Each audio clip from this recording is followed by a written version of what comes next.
Hello friends, welcome back to my channel only study. तो आज हम क्लास 10th में विज्ञान यानी साइंस का बायोलॉजी में चैप्टर नंबर फर्स्ट पढ़ने जा रहे हैं, जिसका नाम है जैव प्रक्रम। ये हमारी साइंस का 6th चैप्टर है।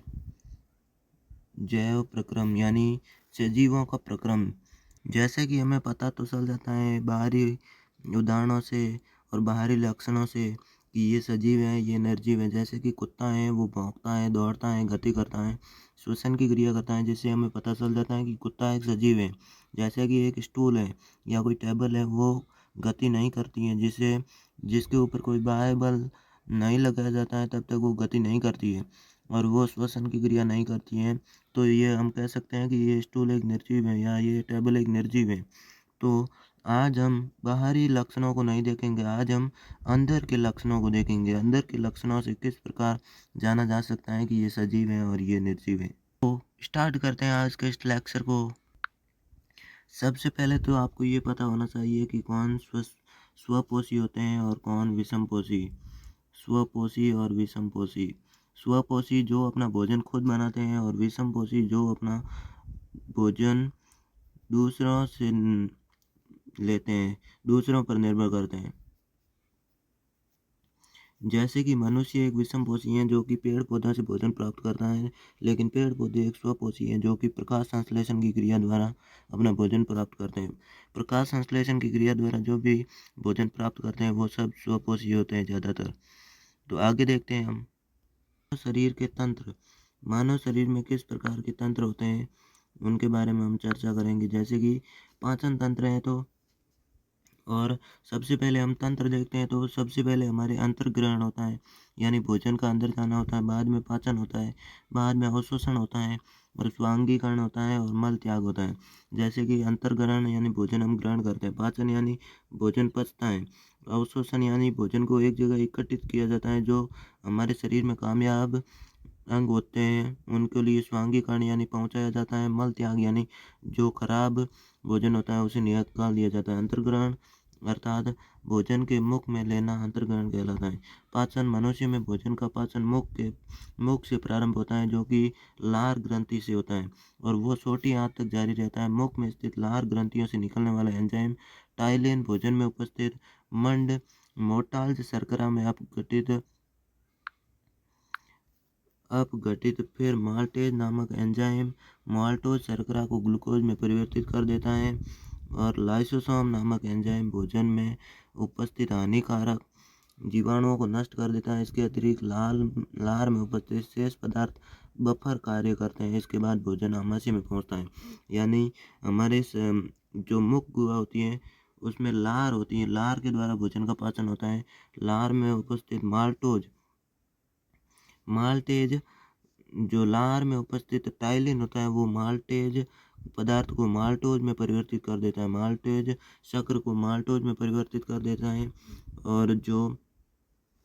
और आगे हम देखते हैं, ये तो हमारा हो गया मुख गुहा में। आगे देखते हैं आमाशय में जब भोजन पहुंचता है तो वो किस प्रकार कार्य करता है।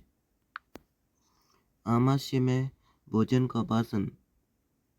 आमाशय में भोजन लगभग 4 घंटे तक रहता है और भोजन के आमाशय में पहुंचते ही पाइलोरिक ग्रंथियां जठर रस से निकलता है, यानी जठर ग्रंथियों से निकलता है। जठर ग्रंथियां एक ऐसी ग्रंथियां हैं जिससे हर प्रकार का रस निकलता है, जैसे कि उसमें से अम्ल भी निकलते हैं, जैसे कि हाइड्रोक्लोरिक अम्ल है।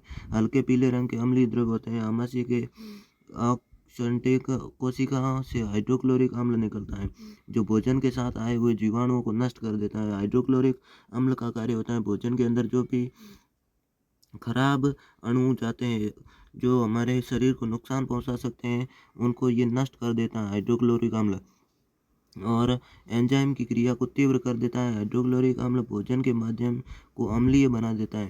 हाइड्रोक्लोरिक का एक और कार्य, ये भोजन के माध्यम को अम्लीय बना देता है, जिससे लार की टाइलिन की क्रिया समाप्त हो जाती है। आमाशय में निकलने वाले जठर रस में एंजाइम होते हैं जो पेप्सिन और रेनिन, ये 2 एंजाइम होते हैं।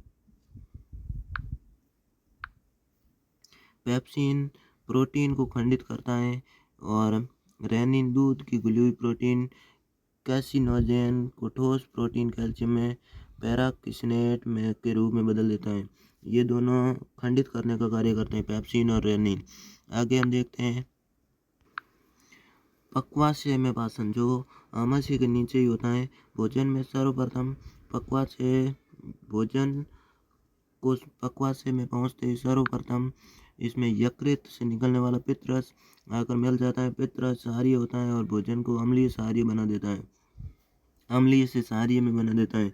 जो भोजन अम्लीय होता है उसे क्षारीय बना देता है और हाइड्रोक्लोरिक अम्ल भोजन को अम्लीय बना देता है। यहाँ अग्नाशय से अग्नाशय रस आकर भोजन में मिलता है, जो 3 प्रकार के होते हैं, टिप्सिन, माइलेज और लाइपेज। एक और बात बता दूं आपको, यहाँ पर एक गृहिणी होती है जहाँ पर पित्त रस और अग्नाशय से आने वाला अग्नि रस होता है, वो आकर मिलता है दोनों।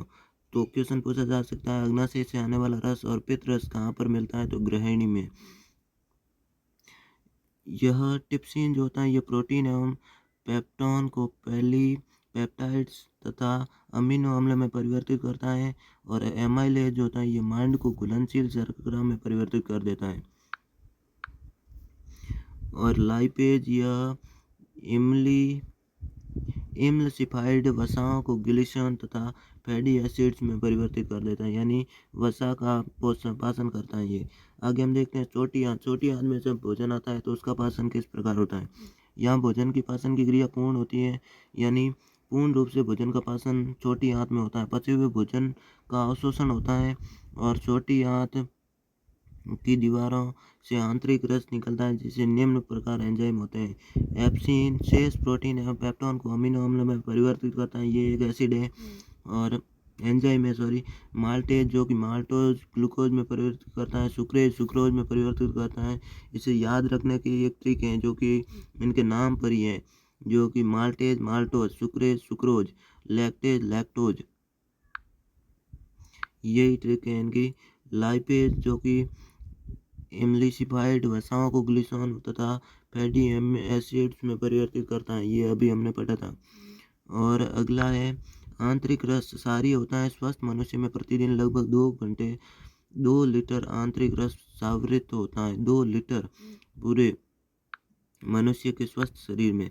और मनुष्य या किसी भी कशेरुकी जंतु के आहार नाल एक लंबी कुंडलित नलिका जो मुख से शुरू होती है और गुदा तक समाप्त होती है। मुख गुहा पहला भाग। मुख गुहा में जीभ, दांत एवं 3 जोड़ी लार ग्रंथियां पाई जाती हैं, जो कि हमारी ये होती है ग्रसनी। ये मुख से लेकर छोटी आंत तक गुदा तक होती है। और आगे हम बात करते हैं जो बाकी बचे थे हमारे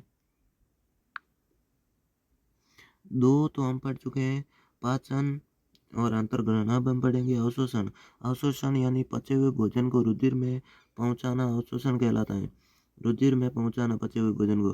पचे हुए भोजन का अवशोषण छोटी आंत की रचना उदगर्भ के द्वारा होती है। स्वांगीकरण अवशोषण भोजन शरीर के उपयोग में लाया जाता है, यानी स्वांगीकरण क्रिया जो भोजन जो पाचन होता है वो सभी अंगों में पहुंचाया जाता है। जो हमारे काम के होते हैं, भोजन काम का होता है, वो शरीर के अंगों में पहुंचाया जाता है। और मल परित्याग यानी अपच भोजन जो खराब होता है वो बाहर निकाला जाता है। जीवाणु जिसे मल में बदल दिया जाता है, ये गुदा के द्वारा बाहर निकाला जाता है। तो आशा करता हूँ कि आपको ये वीडियो पसंद आया होगा, और यदि आपको पसंद आया तो वीडियो को लाइक ज़रूर करें, चैनल को सब्सक्राइब कर लें, और मिलते हैं किसी नेक्स्ट वीडियो में जल्दी ही। जय हिंद, धन्यवाद।